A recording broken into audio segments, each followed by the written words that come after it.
Hello, everyone, and welcome to our webinar, Life Post-COVID-19, International Cooperation and the Environment. My name is Arpit Chaturvedi. I am a co-founder at EnviPol. I have also founded a think tank called Global Policy Insights. And today's event is being hosted by these two organizations, EnviPol, which is an environmental consulting firm, and Global Policy Insights, which is a think tank which works on international strategic studies. We have today with us an illustrious line of speakers, and I'm going to introduce, first of all, Dr. Henrik Syse. Dr. Henrik Syse, with whom I've had the privilege of having many insightful conversations.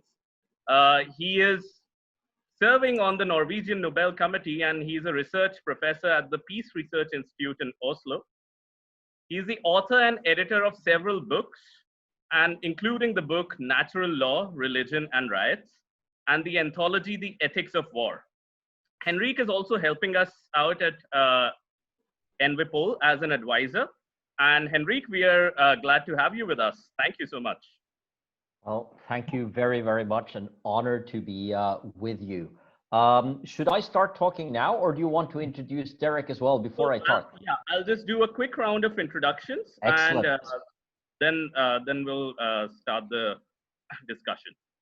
I also have the privilege of introducing you all to Dr. Derek Cabrera. Dr. Derek Cabrera is a person who's really close to my heart. He was my professor at Cornell, and he teaches systems thinking and organizational design at Cornell University. And he is the co-founder of the Cabrera Research Lab and inventor of Plectica systems mapping. Derek has been internationally recognized for his contributions in the field of systems thinking and epistemology. He's also the author and editor of many books, including his book Systems Thinking Made Simple, and the latest one, Flock Not Clock, Align People, Processes, Systems to Achieve Your Vision. Thank you, Derek, for joining us. Such a pleasure having you over. Thank you for having us. Thank you.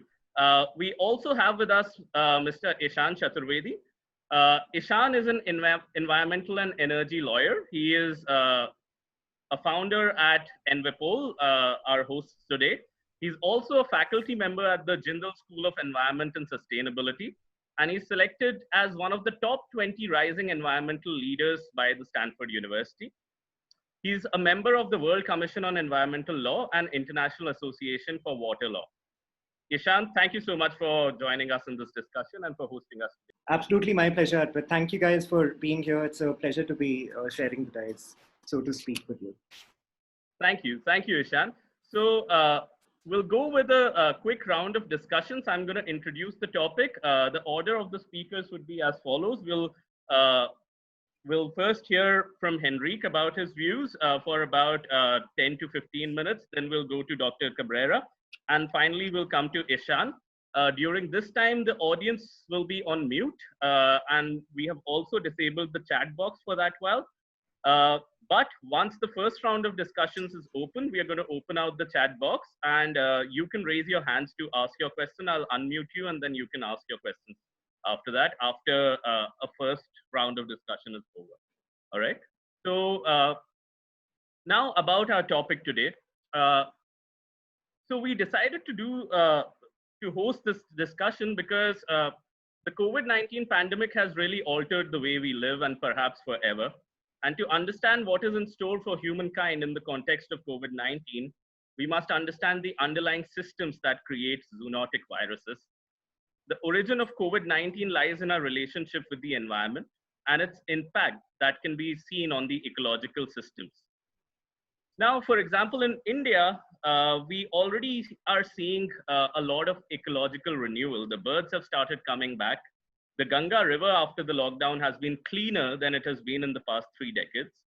At the same time, globally, the pandemic has taken its toll over 300 million lives and has posed serious challenges to the world order and the very institution of globalization. Now, today we will learn from our panel about what, if at all, humankind can learn from COVID-19, the pandemic that we are facing today, and what is in store for us in the future. With this, I'd like to invite Dr. Henrik Syse to open the discussion for us. We'd like to hear your views, Dr. Syse. Thank you so much. Thanks to Arpit, thanks to Eeshan for inviting me. I'm sitting in Oslo, Norway, of all strange places, and I'll start by sharing with you my cup, which marks that it's 50 years since the Beatles split, and how we learned from that. No, I don't think so. I work at a peace research institute in Oslo, and I work on conflict issues also as very humbly a member of the Norwegian Nobel Committee. I emphasize, of course, that I'm speaking here as a representative of none of those. I represent only myself, but I try to take some of that experience with me. And if we take one of the simplest answers to the question, do we learn from the 20th century with us? It seems no, because it took only 22 years or 21 years from the end of the First World War to the Second World War. I said 22 because it didn't start in Norway until 1940, but of course it exploded in 1939. And it seems that we had learned, so to speak, nothing. But in other cases, we seem to have learned. We seem to have learned quite a lot from the Second World War and how we face a post-war situation. Have we learned from the fall of the Iron Curtain and from the tragedy of totalitarian communism? Well, it all depends on who we are, because new human beings are born all the time. I think what is behind this seminar, which I heartily applaud, and what I find lies behind EnviPol, is that we have to create a we. Even though this we is spread out in time and space, we have to create some sort of we. What do I mean by that? Well, we have to create a subject that actually acts for humankind, not in the sense that we need some sort of big political institution or more mighty political institutions all over the world that can guide everything, but in the sense that there are certain challenges that we meet together.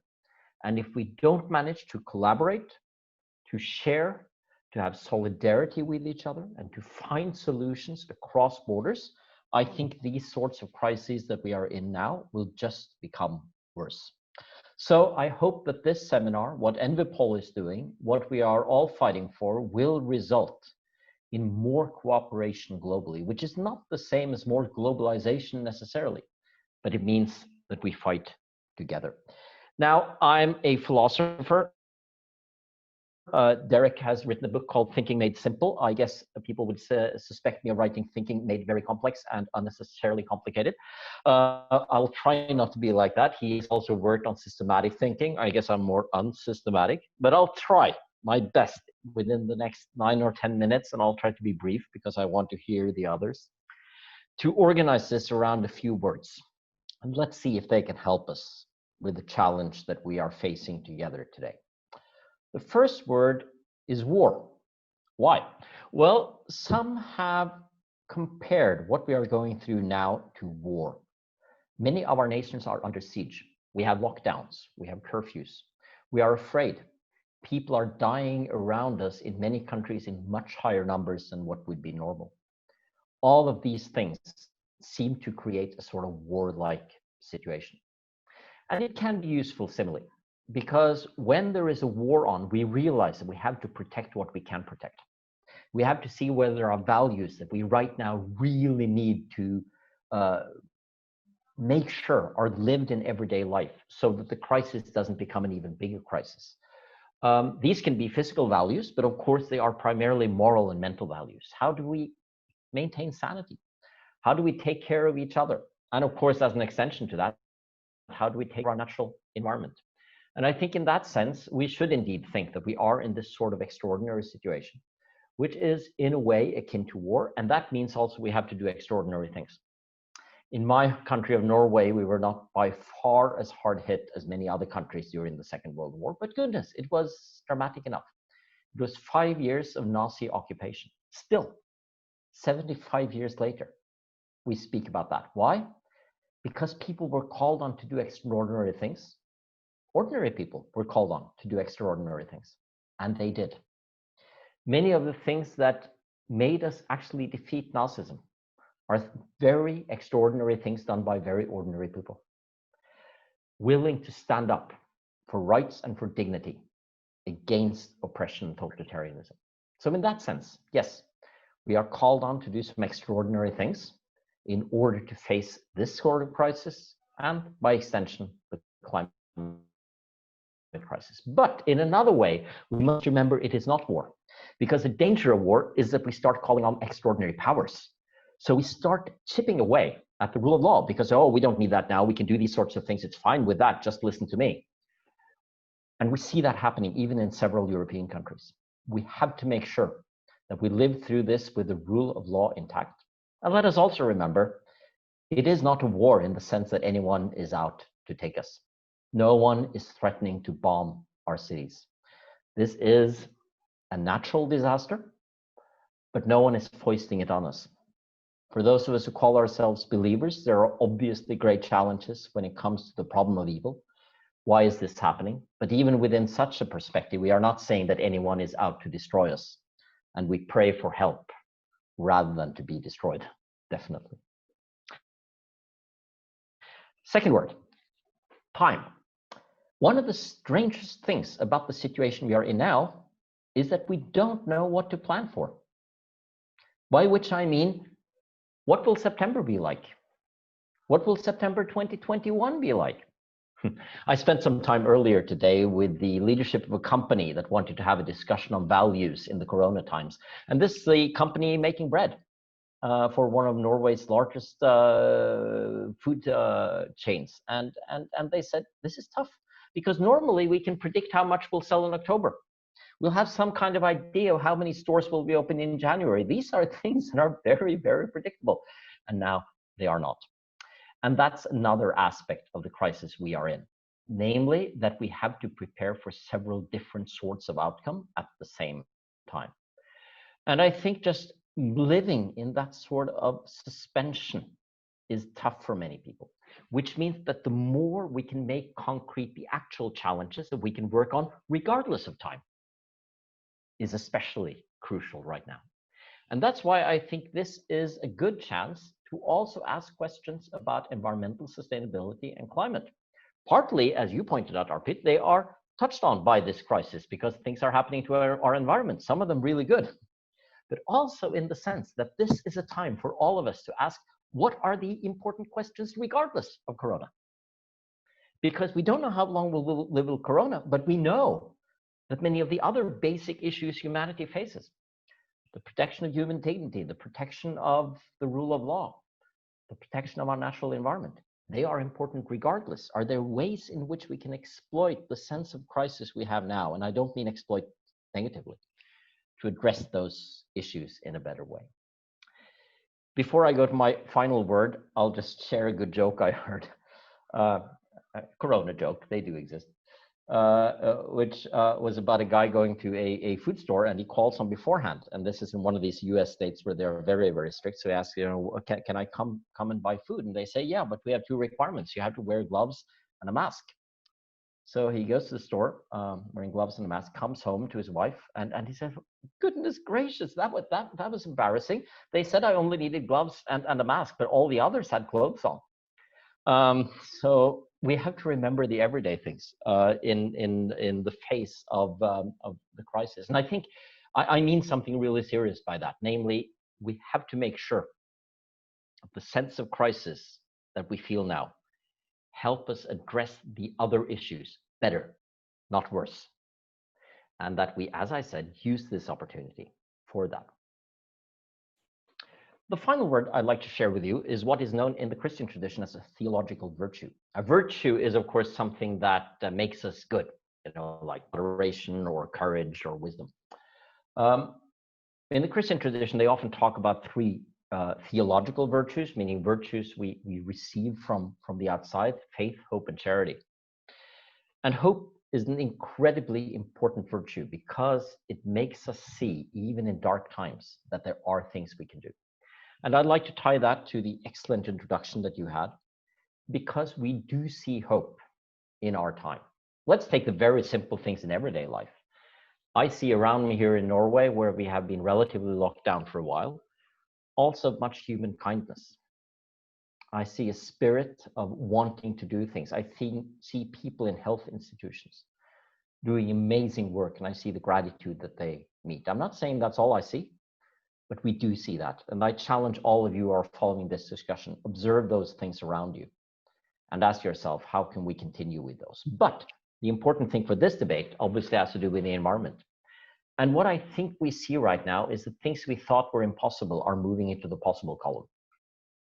That comes not least from how we can organize life with less carbon emissions. Now, we know that the sharp reduction in carbon emissions also carries along with it many human tragedies, because many around our world earn their money from tourism and travel.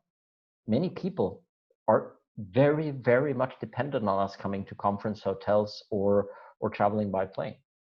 And when the corona crisis is over, we will see many of those activities resume again. But maybe we will be more critical to the sort of emissions that we create, because we have shown that it is possible to do something about them, something serious. And I think that's what I would tie our most important hope to. And I will end by saying that I hope that will be something that we work on together as citizens of the world. I was recently in Sri Lanka, visiting some projects there right before the corona crisis. And I'm always so impressed by seeing the tsunami preparedness. This goes back to the terrible, terrible tragedy of 2004. I'm sure some people listening in were part of that. But what happens now if there's an earthquake outside of Indonesia? From what I understand, it takes approximately a minute and a half. And all the warning stations in Sri Lanka know, and they know what to do, and they know how to prepare. We know that in the face of epidemics and pandemics, we need the same thing. We could have had that. The WHO is really equipped to do that. But for political reasons and some other reasons, it didn't happen. I hope that next time something happens in Wuhan or in Oslo or in Delhi or Rio de Janeiro, and someone realizes this is dangerous, a minute later, or at least a day later, we'll know and we'll work together seriously and in the spirit of human dignity. Thank you very much for listening to me, and I do look forward to listening to the others. Thank you so much, Henrik. I think two lessons that you shared really stand out for me, because A is about virtue, because even in India, we see people who are migrating as laborers from big cities to their rural homes in the times of the lockdown. And across the way, you see many people coming out of their homes and giving them food and giving them shelter along the way. So I think there is certainly virtue to be seen everywhere. And the other one is, I think, as you said, we're going to start focusing again on the things that matter, things like the environment, things like health. So thank you so much for that. Now I'd like to invite Dr. Derek Cabrera to share with us his views on what we can learn from this COVID crisis, and how do we make sense of all of this, Derek? Sure, thank you, and thank you, Henrik. That was a great talk, and definitely I think you'll see some similarities, and the audience will see some similarities in what we've arrived at together. So I'm sure that you have heard the words of John F. Kennedy, that the Chinese word for crisis is made up of danger and opportunity, or Martin Luther King's words that the ultimate measure of a man is not where he stands in moments of comfort and convenience, but where he stands in times of challenge and controversy. But what do crises do for us? The answer, I think, is that they act as a mirror to how we behave, what we value, and who we are. Over a decade ago, I led a project to survey the entire Cornell faculty about a single question. That question was, what is the crisis? And they collectively identified 116 unique crises. Even back in 2008, epidemics and pandemics were on that list. Faculty then sorted and rated the crises so we could cluster and do analysis on them. We drilled into the data to identify patterns. In general, we wanted to better understand the nature of crises we faced as humanity. But we were particularly interested in understanding the root crisis, the crisis that underlies all the other crises. Like peeling back an onion, our team gradually began to see the crisis was one of thinking, systems thinking. I have some good news and I have some bad news. So I'll give you the bad news first. I meant to share with you today something probably profound and avant-garde, even new. But alas, I think all I have is something very pedestrian and very obvious. Here's the even worse news. When something is obvious, run-of-the-mill, humdrum, or pedestrian, you expect it to also be normative or everyday or common. But what do you do when something is obvious and uncommon? In fact, these things I'll share are the same pedestrian things we teach our grad students at Cornell and to the executives and leaders around the world. In our 15-week course at Cornell, we purposefully try not to teach too many things. Instead, we teach the same fundamentals over and over again. In other words, in the first week, we teach the fundamentals. Then we teach them again in a different way. So that in 15 weeks, we don't teach 15 things, we teach one thing 15 times. It means students learn one thing in our courses, which if research into educational retention rates is to be believed, is probably tenfold more than what students learn in normative courses. We do this because timeless truths are always timely. Obvious truths are often overlooked. The commonplace is so often uncommon. So the bad news is that what I have to share isn't avant-garde or profound, it's obvious and uncommon. So here's the good news. As a COVID-19 crisis has emerged, I admit I've been faced with something of an existential crisis myself.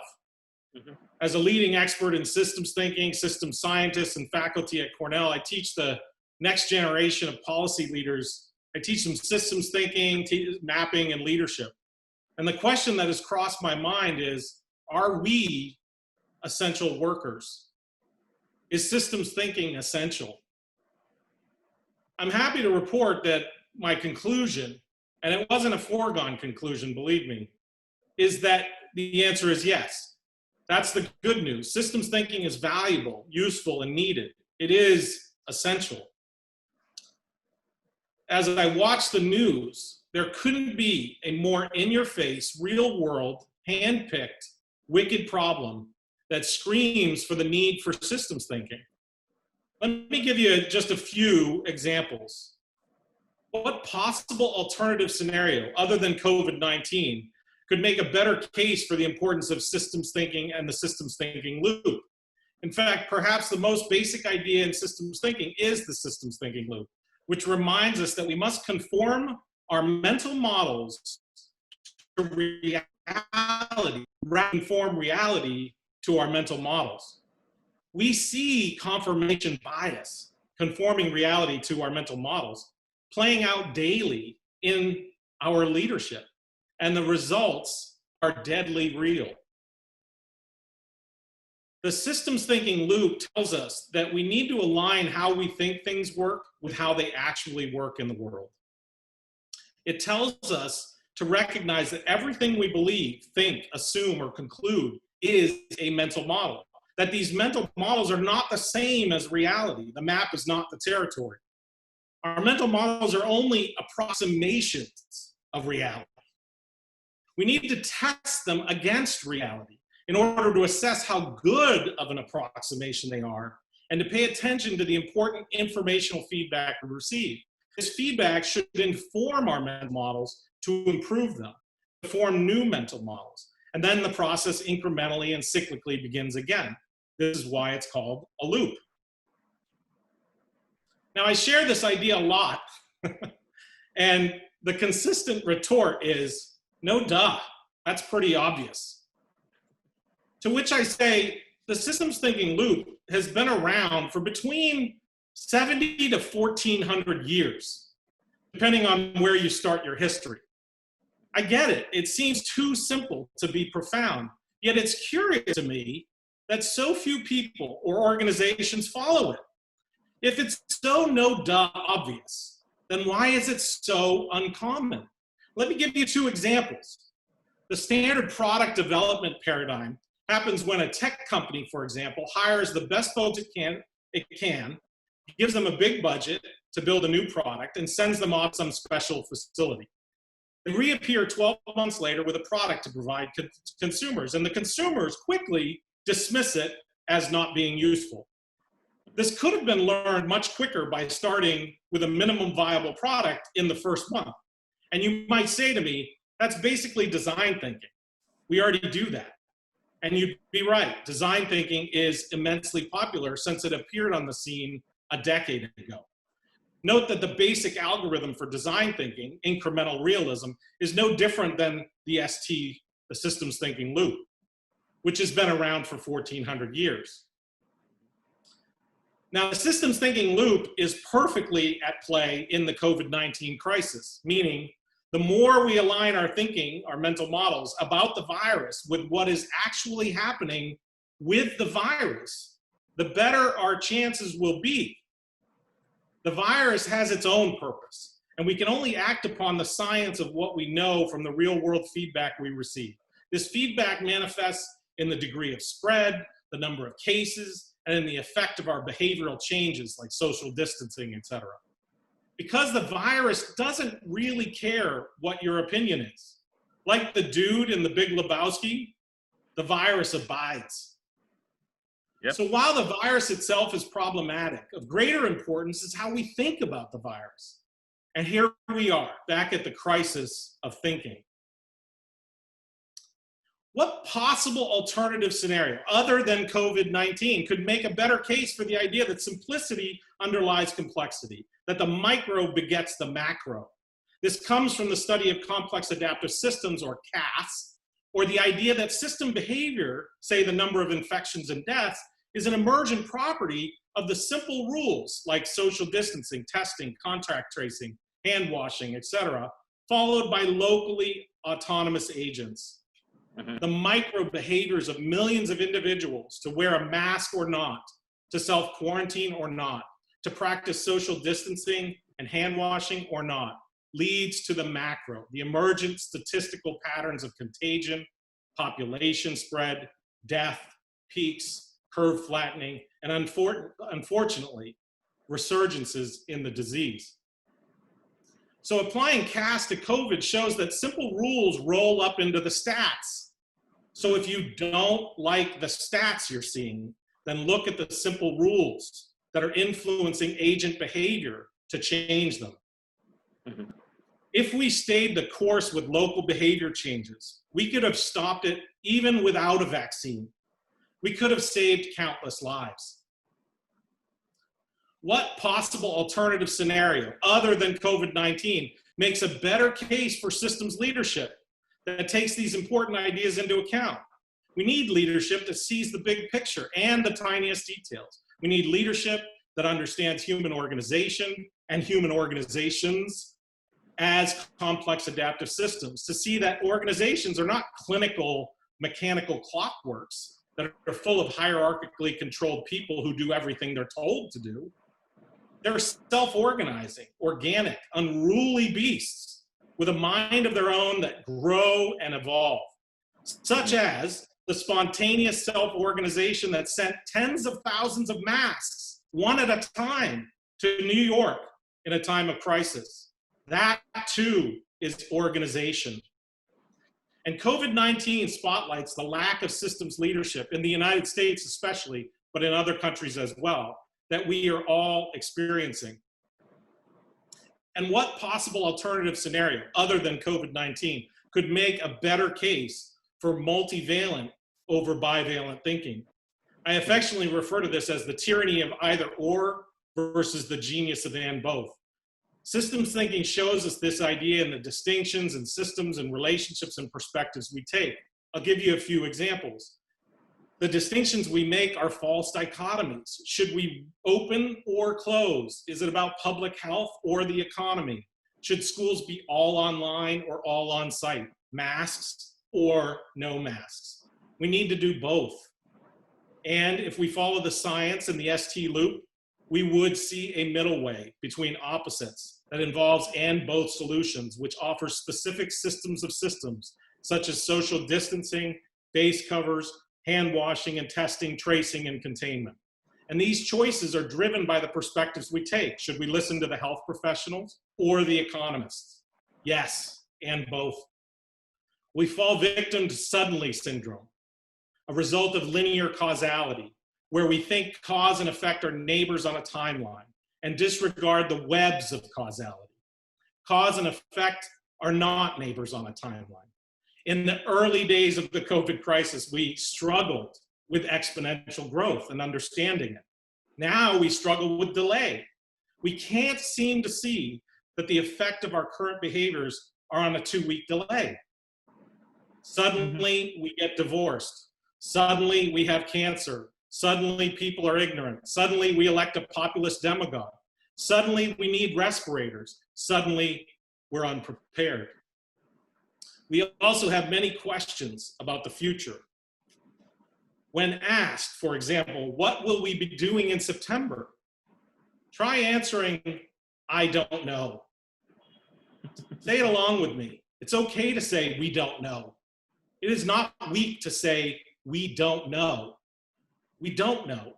It's not profound, but it is humble, and it shows humility. It shows that we are fallible in the face of dangers. It changes our demeanor to be on the lookout, to be more curious, to pay more attention, to look at what's going on. There are countless more examples, but alas, I only have 15 minutes. But part and parcel of this leadership vacuum has been its binary thinking, the tyranny of either or rather than the genius of and both. And what possible alternative scenario other than COVID-19 could make a better case for the immense importance of science-driven humanism? In the US, before COVID, 75% of people didn't believe in or were not sure if evolution was true. This is hard to understand, almost ironic during a time when we face a crisis caused by a biologically evolved virus. But it is also near insane, just considering that the fruit we buy in the grocery store is genetically modified. How is that possible? It speaks to a system that does not believe in science.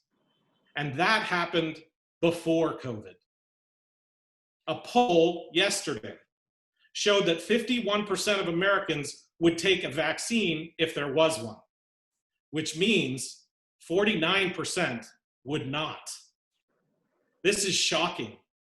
It is flummoxing, and it is sad. How is it possible? It speaks to a system that has failed to educate its citizenry, who does not believe in science, who is easily manipulated by fake news and conspiracy theories. That happened before COVID. We must go with science and follow the loop and observe the world test against reality with reason, facts, evidence, and data-driven decisions over superstition, religiosity, authority, myth, innuendo, charisma, and gut feelings. We must go with humanism, an ethic that although we are not yet perfect and may never be perfect, that we can form a more perfect union, a more perfect world.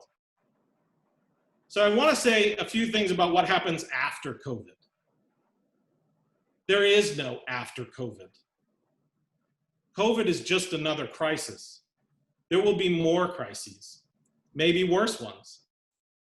It's not really about what happens after COVID, because what happened during COVID-19 has a lot more to do with what did and did not happen before COVID-19. We have neglected our educational, mental health, urban, rural, agricultural, and environmental systems for a very long time. It didn't happen suddenly. We've allowed massive, naturally occurring hub effects to create a fractal winner-take-all society that has decimated the middle class. It didn't happen suddenly.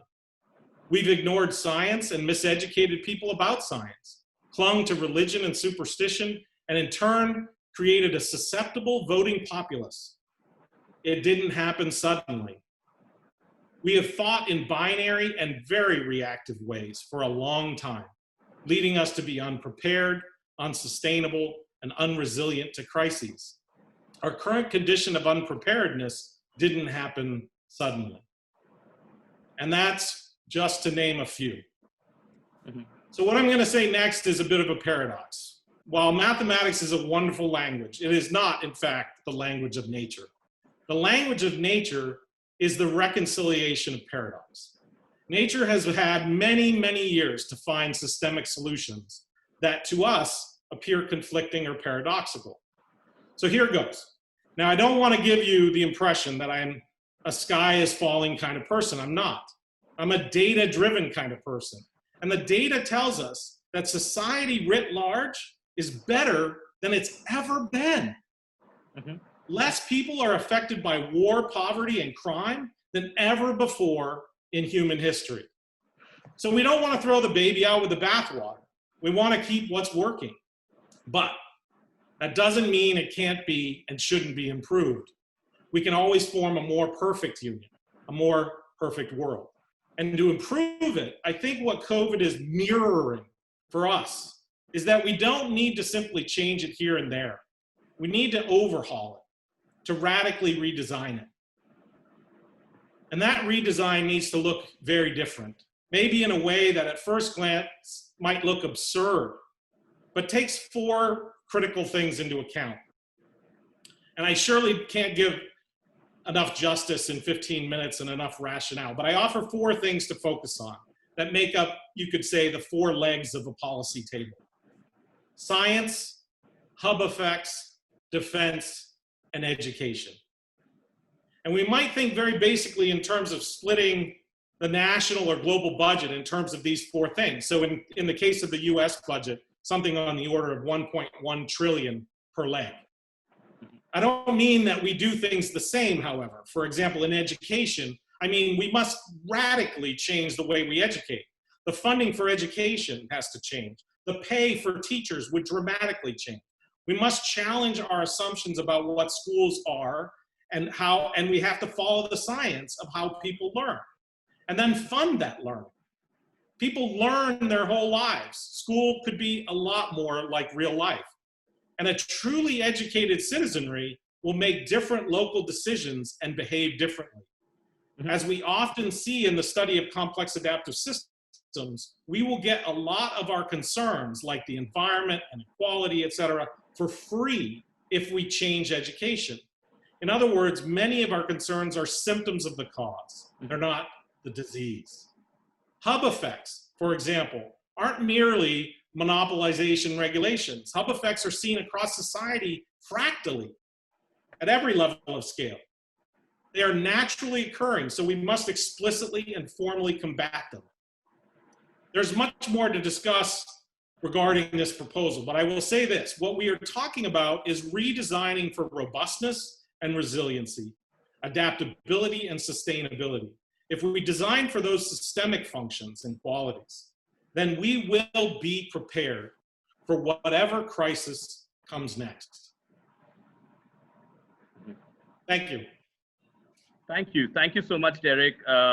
This was really insightful, and I was transported back to the times and something that to the times when I took your course back at Cornell, and something that you said about cause and effect not being neighbors on the timeline, and the need for human beings to stop thinking in binary and linear terms is, I see, those are probably the largest challenges as well as realizations that we can take home after this crisis. And as you said, I think it seems very obvious, but if you really look at the examples around you, it is not. It is something that one could ponder upon for a long, long, long time and still not be able to appreciate completely. So thank you. Thank you for that, Derek. Now, I'd like to invite Eeshan to share his views on the same question that, we are seeing challenges with how the society is functioning right now.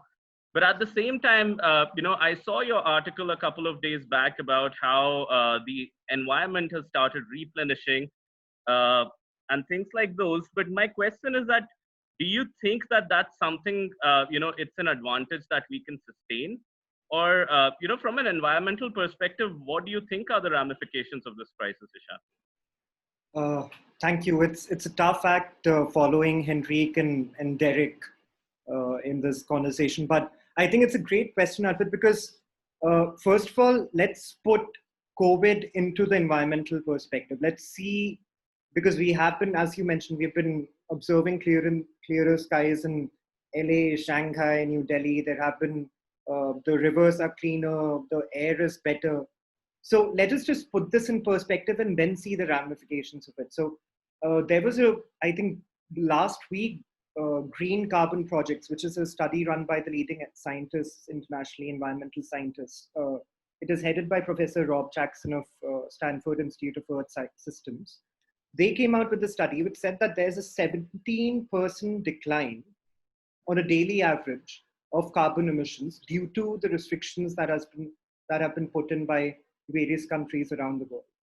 So there's a 17% reduction in daily carbon emissions, which is a lot. We haven't seen this kind of reduction since the Second World War, which, depending on Henrik's view and my view, started in 1939, 1940. But that's a long time ago. Now, if you look at it individually, country-wise, US has cut down almost 1/3 of its emissions. China is at 25%, India is at 26%, Europe is at 27%.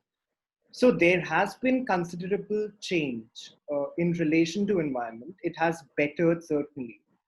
And so what does this change mean? In the same report, the Green Carbon Projects report that I referred to, they have also alluded to the 2008 financial crisis, the Great Recession of the last decade. And they've said that in 2008, because of the recession, there was a dip in carbon emissions of 1.4%.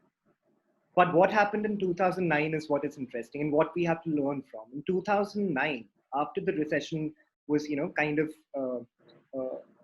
cured and people started coming back to their jobs, it was noticed that there was a 5.1% increase in the global carbon emissions. Right. Now, so there's a 17% decline on a daily average. There's almost a quarter decline in the biggest emitters around the globe. There has been our learnings from the 2008-2009 financial crisis. And then we have a report by UNEP from last year, United Nations Environment Program, which has said that since 2019, because it's from the last year, every year there has to be a 7% reduction year on year till 2030 to stick to the 1.5 degrees climate target that we have set for ourselves. Now, there is pessimism here because of our 2008 learnings, and there's optimism here that we have been able to do this during the last 3 months, and we might be able to do that again. Now, how do we assess this situation? Henrik and Derek have obviously put it in a way that is a lot more understandable for our audiences, but I'd like to take a try at this. There are two versions of environment in existence since humankind has been exploiting environment. One is the anthropocentric approach, which is where humans are at the center of everything, and everything around us is for our use, is for our exploitation. Everything else is but an instrument for humans. And then there's ecocentrism, which talks about environment in itself has an inherent quality which we must protect, we must promote. Environment itself should be at the center of everything. So what the restrictions around the globe over the past 2 months have done, while we were trying to attain public health, a higher degree of public health, to institutionalize better public health infrastructures everywhere, and we were kind of restricted to our homes over the past 2 months. And the intention was to keep humans safe. The human health was given the highest regard.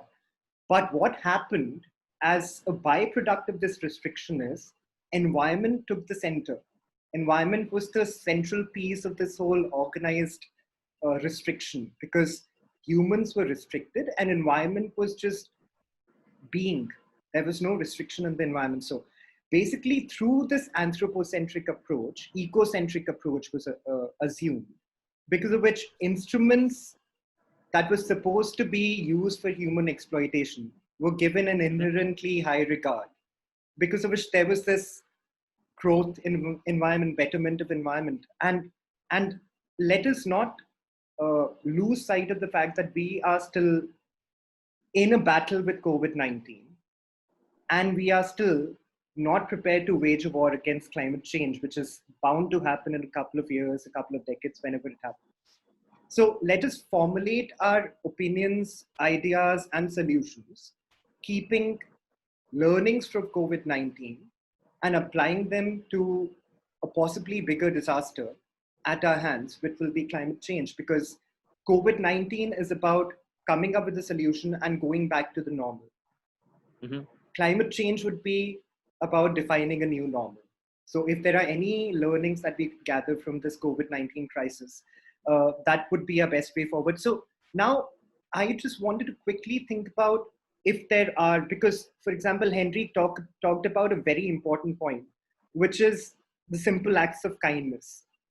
And Mm-hmm. I think international environmental leakage, which is a concept where if specific regions have higher stringent standards and some other environmental regions have lax standards, then the industries just move from stringent regions to lax regions. So eventually the ambient air quality, ambient water quality, and ambient environment quality kind of remains the same because the industries still exist. So there is a need for a global concerted effort. I assure you, if this COVID crisis was unfortunately being faced by only a handful of countries, environment would not have benefited as much as we have seen, because these industrial sectors, those which can afford to, would have just moved to a country where there are no restrictions and pollution would have remained the same. So it is very important to have a global cooperation when it comes to this. And this takes me back to and it just came to my head, it takes me back to the Sanskrit phrase, which was, I think, which is about 2000 years old, which is this term called Vasudev Kutumbakam, which basically loosely translated into English means the whole world is one family, the whole world is one household. And if we have these simple acts of kindness, so teaching each other as families, family members, then we probably have a chance at combating COVID-19 as much as we have at combating climate change. And one third aspect, and I'm conscious of the time, so I'll try and rush this point, but one third concept, which as a lawyer I cannot help but raise, is this concept of ancestral property, which I wanted to bring in and which I wanted all of us to think about, because a lot of almost 20 to 30% of the litigation, I think, is about inheritance. It is about ancestral properties, commodities, what we owe from our parents, what we need from our brethren, from what we need from our kin. Mm-hmm. Now, just take a household that is owned by a family, and you have 10 other siblings, and you're fighting about it in court and trying to get 1/10 of the size of that property, and put it in terms of environment. The environment that we've received from our previous generation is our ancestry, is our inheritance. We mm-hmm. must do everything like we do for our ancestral houses, ancestral farmlands, everything. And we should fight for it. We should litigate for it. We should come together for it. We should pour in our resources just to have the same state that our forefathers had, and give it to our successors in the same state that we got it in. So this kind of binds us into the correlation of what we call intergenerational equity. So the present generation is not owners of the environment, of the property that we have, of the lands that we make use of. We're just borrowers of all of this environmental property from our future generations. So as long as we're applying this idea of intergenerational equity to our public health systems, to the COVID-19 situation, I think we'll be in a good position to handle it going forward. Thank you. Thank you so much, Eeshan. This is something, it's a lesson that goes well with me. I can really identify with especially the last part that you said. In fact, if you look here, I'm sitting in front of a portrait of my ancestor, and even now, thinking what all he's done for the family, I feel grateful. And as tradition goes in India, we do value a lot of things that the ancestors leave away for us, and the perspective that the environment that we have, it is our ancestry, and it is also our bequest for the posterity, is something which really drives home for me. And also your perspective on the anthropocentrism versus ecocentrism, because as human beings, we think about human beings and we think from the perspective of human beings. And I think it really takes a paradigm shift to think in ecocentric terms. So thank you for bringing in that perspective. Now, before opening it to the house, I'm just going to, opening the question answers to the house, I'm just going to invite Henrik, Derek, and Eeshan to comment on this question that I have in brief, if you can. See, I study international relations, and from a realist perspective, and I'm just very curious to know that whenever there is crisis, you expect the world to come together and you expect the world to cooperate. But a lot of times, in fact, history shows us that rather than cooperation, the crises, they trigger competition in the world, and something that we are seeing already happening. What do you think is in store for us in the future on that account? How do you see the world systems, the world order changing? And is there any sort of a perspective that we could use to ensure that the world can cooperate and the world does not just relegate into the kind of animalistic competition that we are wired for? So, Henrik, if I could invite you to comment on that, please. Yeah. First of all, thanks to Derek and Eeshan for really thoughtful contributions.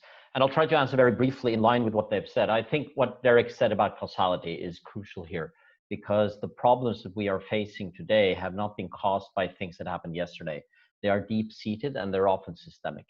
And in my view, one of the answers to your question, in the sense of what are our main problems, is the sort of populism that you see in several countries, with leaders such as, and we can name some of them, the Bolsonaros and the Trumps of the world. We see it in the Philippines, we see it in Hungary, we see it in some great nations. I mean, all nations are great to begin with because they all consist of great human beings, but you see this sort of thing flowing from a lack of education in many ways.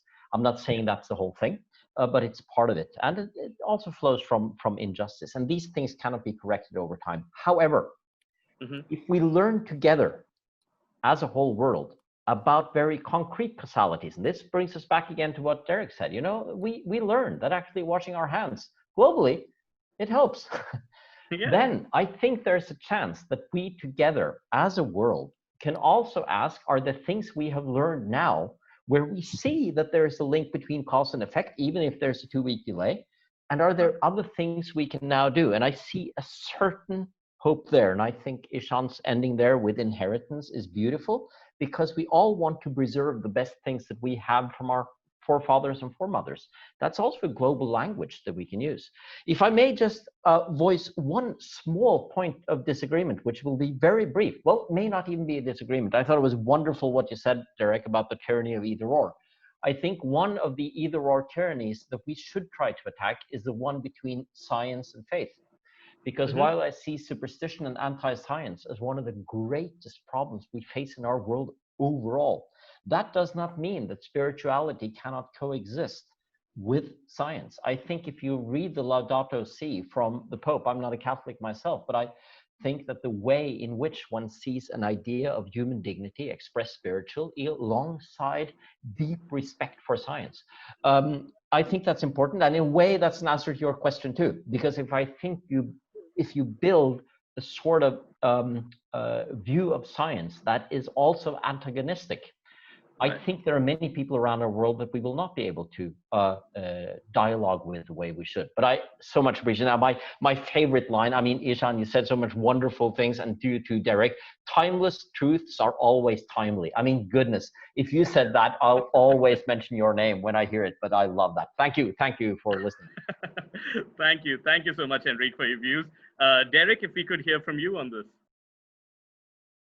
Yeah, so just fantastic conversation. I guess I would just go back to, anytime we start balancing, I mean, science has had this experience, it's like deja vu, right? Over and over again, right? So we say, is it nature or is it nurture? Is it this or is it that?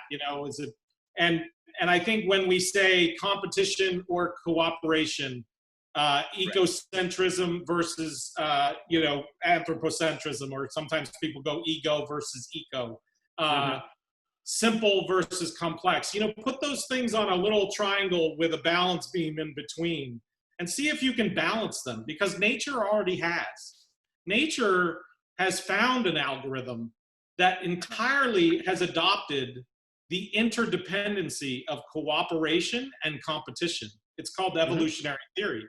It's found that already for us.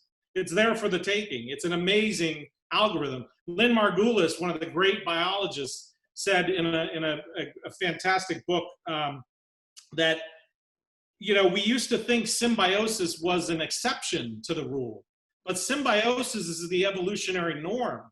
Cooperation is the evolutionary norm. When Darwin said survival of the fittest, he didn't mean survival of the most brutish. He meant survival of people who could compete. And one of the predominant choices for competition was cooperation. And most organisms choose cooperation in some way, shape, or form through symbiosis. So I think these things are not polar opposites. I think that when we talk about the ego versus the eco, or anthropocentrism versus ecocentrism, I don't think those things are against each other. I think when we talk about simplicity and complexity, what we're talking about is the simple things that agents are doing, wear a mask, and the complex things that the system is doing, deaths rise. Those things are together. And when we find solutions that bring together eco and ego, that give the agent an incentive to be part of the system, the reason a bird is part of a complex adaptive flock is because the flock gives the bird something, some incentive, some selfish incentive. And that gives the bird a reason to be altruistic. And so selfishness is a hardwiring that is important, but so is altruism. And all of that is hardwired. And if we can find the balances in these things rather than the dichotomies that are false, I think we can find better solutions that take them into account. And surely nature, people talk about biomimicry, and I'll wrap up here because I'm talking too long. But people talk about biomimicry as if it's somehow it's different than other things. Everything we've ever done is biomimicry. We've learned everything from nature. Nature is everything. And so, if we want to do biomimicry, meaning mimic and learn from nature, learn from what it does best, which is reconcile paradoxes. It's been doing it for a very long time. Thank you so much, Derek. I completely agree with you on the biomimicry bit, and reconciling paradoxes. I think that's something that we need to think a lot harder about. That how do we do that? And again, coming back to not thinking in terms of binaries. So I remember once observing, and I think I've shared this observation with you once in class, that the way that we should understand how to absorb energy is just, if we want to build better solar cells, we need to understand how the plants, they absorb energy from the sun. So thank you so much for that perspective. Over to Eeshan. Eeshan, if you could answer the same question, that what is it in store for us in terms of competition and cooperation across the world? What do you think? So again, I'm very lucky because I keep following Henrik and Derek, and I'm just, using the fodder that they're giving me. But so one, I'll share, and I'll keep it short because I understand that there has to be some time left for the questions and answers. Sure. But there's one fear that I had when there was this really helpful betterment of environment throughout during this COVID-19 crisis. And that was the fear of perception, because the last thing, the first thing that humans do is judge things. So my judgment would be that my industry is dying, but everyone's celebrating that environment is improving. Or I would judge that I have no money left to have food.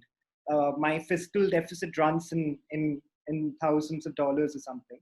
But people are celebrating because the environment is improving. So this perception was a challenge that I wanted to address.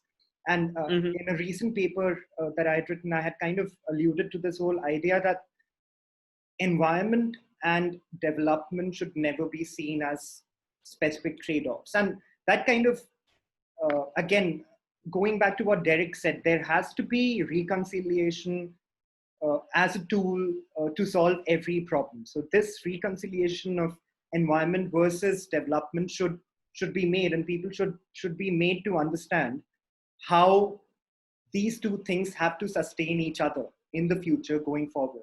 And how do you do that is where I bring in and steal from Henrik's point that it is all about education. It is all about how you train yourself, how you perceive things. So there has to be education in terms of what are the threats that we're facing, what are the possible solutions that we have, what is the kind of awareness that we're creating, what is the sort of awareness that we have currently. Is there information? Is there knowledge? So these are the things that we want to analyze going forward, and we have to increase going forward. And I think EnviPol as a consultancy and more so as a community looks to tread this line very carefully when we are looking at industrial growth and environmental conservation at the same time. And it's a tough line to tread, but I think we're doing reasonably well. Thank you for this wonderful question, and let's open it up for the participants as well. Sure. Thank you, Eeshan. And one thing that I'm hearing over and over and over again is this whole idea of balance. About what you said, Eeshan, what Henrik said, what Derek said, and I've always been a believer of just understanding the profundity of balance in this world. So on that note, I've opened out the chat box now for everybody. And if you could raise your hands, and if you could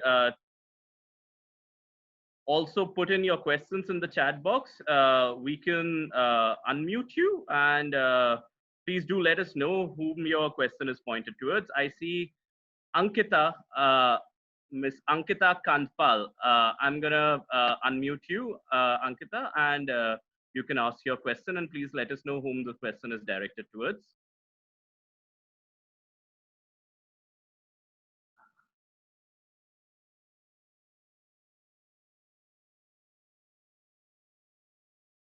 Yeah, Ankita, I think you must be unmuted now.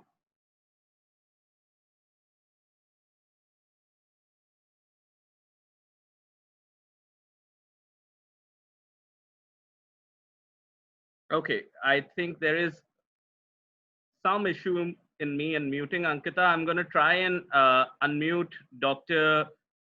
Bougie Daniel. Dr. Daniel.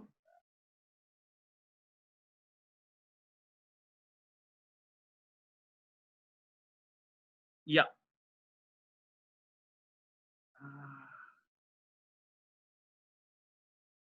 Okay, yes, Dr. Daniel, just give me a second. I can see you and I'll unmute you right away.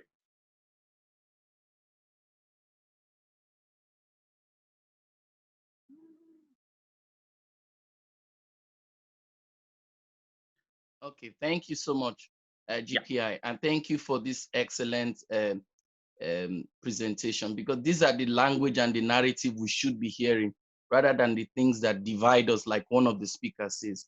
We should have different overview or global perspective of issue. My question is for Derek, and then the second question is for our first presenter that spoke about spirituality and the role it plays.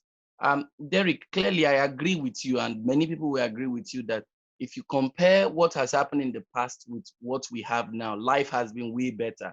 I do agree. But what people forget to put in context is that life was better, or life is much better for some regions of people that have taken it seriously upon themselves to build institutions. But for other countries, other African countries, other developing countries, life has been terrible. And it is it's sometimes very problematic when you generally say life is completely way better compared to before, knowing fully well that we already have information that if we do not do what we need to do in 1980, life will be bad. So you can now not say that life is way better, because you should have known better to do all the things you need to do. Information had been given to you about the projection of how life will be. So life can be better if all the knowledge have been given to you, yet we do not show in data-wise that overall that we have been better. So what is your take on how do we build a system where there's universal implementation of that definition that life generally has been good? Because this is what gives room for chaos, for segregation, for them against us. We've done our own part, they didn't do their own part, and things like that. Until we have a standard way of defining how we have overall been better, I fear we will not be good. And to the guy on the spiritual aspect, how do we define a spiritual context without skirmishes, without saying this person does not believe in this person? Because I do know that our normal worldly or global system has failed us, but spirituality really can define that moral obligation you have to the environment. Thank you for this excellent presentation. Sure. Thank you, Daniel. So I think your questions are for Derek and Henrik. So Derek, do you want to take that first? Yeah, sure. Can you hear me? Yeah. Yeah. Yeah, I think it's a great question. I mean, and one of the things that systems thinking delves into quite a bit is the idea of distinction making and boundaries. And so what you're talking about, Daniel, is that you're talking about where do you draw the boundary, right? If you draw the boundary where Steven Pinker draws the boundary, which is sort of large, big data statistics across the entire world, then I think you can say that things are better. But that's obviously, you know, statistics have an effect that you miss some of the detail, right? Yeah. If you draw the boundary around a particular region or country, if you draw the boundary, a meta boundary across types or, you know, certain variables, then you're going to see different data and you're going to see different conclusions. So what I'm saying is not that we're anywhere near a more perfect world. That is always the striving that we should be doing, is to constantly be attempting to create a more perfect world, and recognizing that the world is nowhere near perfect and probably will never be, and that there are many, many, many people suffering, despite the fact that in the aggregate, things are better. So we don't want to throw the baby out with the bathwater. More people are less affected by war, crime, violence than ever before in human history. More people are part of democracies than ever before in human history. Those kinds of facts are big aggregate level data. But you're absolutely right that at some local level or some meta variable level, that statement would be invariably, no pun intended, true. Thank you, Derek. And Henrik, over to you.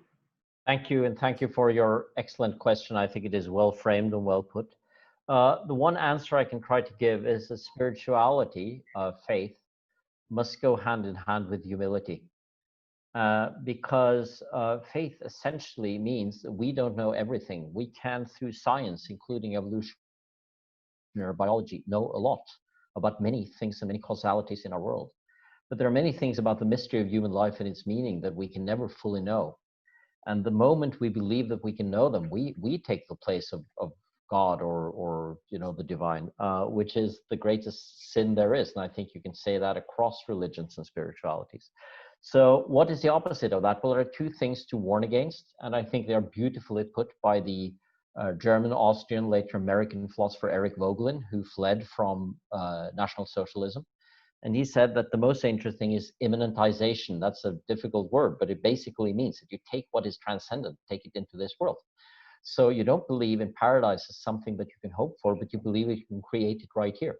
And if you immanentize what is transcendent or eschatological, as theologians and religious scholars would say, you are doing something extremely dangerous. And that leads to this other dangerous word, which is idealization. You make things into ideologies. And that can be done with religious concepts, but it can be done with secular concepts too. And it is sobering to remember that arguably the two most dangerous ideologies that this world has ever seen, National Socialism and totalitarian communism, were both essentially atheist ideologies. But what they were absolutizing ideologies with no room for the other. And I think we have to have that basic humility. I think all of us have to learn about that. I think secularists and religious people. And I think if we can do more of that, and it's happening in our world. I always believe, as Eeshan so wonderfully put it when he referred back to something I had said, you know, kindness, the kindness of people. I see a lot of kindness also between people when they listen to each other and have the right sort of humility. But I would like to emphasize that that humility must include respect for the natural sciences. Thank you. Thank you so much, Henrik. I'm going to take another question, and that's going to be from Ms. Ratna Vyasni. I'm going to unmute you. Good evening, everyone. Thank you for the incredible lecture. It was very insightful for me personally. And my question is for both Henrik and like all the three panelists, to be honest. So I just want to ask, like, rather than seeing this environmental crisis, the climate change, as a climate crisis, because this is leading to a greater disaster like pandemic right now, the COVID we are facing right now, there are more, I mean, there was a study saying that Tibetan glaciers are having more and more pathogens under them, which would cause more virus spreading in future. So if we see these kind of crisis and climate change emergency situations, would you think that that would change the narrative in the global politics, and that would change the perception of people or the governments taking ahead, acting against the climate change? So your thoughts on that? Thank you. Anybody wants to take this first? Eeshan? Yeah, I could take it. Thank you, Ratna. That's a really good question, and I kind of touched upon this earlier. First of all, when we talk of climate change, with every other problem that human beings have had to deal with, a lot of them at least, time has not been a very significant factor, because if there's a war, you have to go save yourself right now. If there's anything else, you have to go save yourself right now. Climate change has a bit of an advantage because we can mitigate, adapt, change our practices, everything. However, this advantage is also our biggest disadvantage, because when we're dealing with COVID and we have 50,000 deaths in the US, for example, that is a lot of deaths. You can see those deaths happening every couple of weeks. We can notice that the deaths have gone up now. So there's a tangibility of association when it relates to any other problem. Climate change does not have this advantage due to its advantage of mitigation, adaptation over a period of time. So even though 70 million people die every year of air pollution, we do not term air pollution as an emergency as much as we say that malaria is an emergency, or polio is an emergency, or COVID-19 is an emergency. So there has to be a concerted effort, and there has to be a change in practices. There has to be a change in systems, as Derek so